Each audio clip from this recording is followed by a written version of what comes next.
बघा next question आहे, a particle of a position of a function of a time is given by x. एक्सचं equation आपल्याला त्यांनी दिलेलं आहे. एक्सचं इक्वेशन काय आपल्याजवळ, एक्सचं इक्वेशन त्यांनी दिलेलं आहे. एक्सचं इक्वेशन तुम्हाला काय दिलेलं आहे, मायनस दिलंय. काय दिलंय, minus t square plus 60 plus किती 3. The maximum value of the position coordinates of the particle is.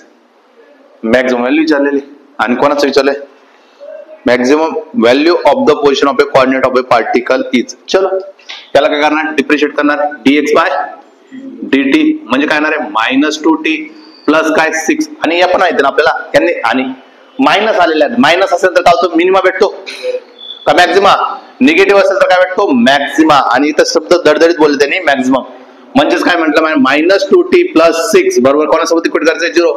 Therefore 2t बरोबर काय 6, देअरफॉर t बरोबर किती 3 सेकंद. ऑप्शन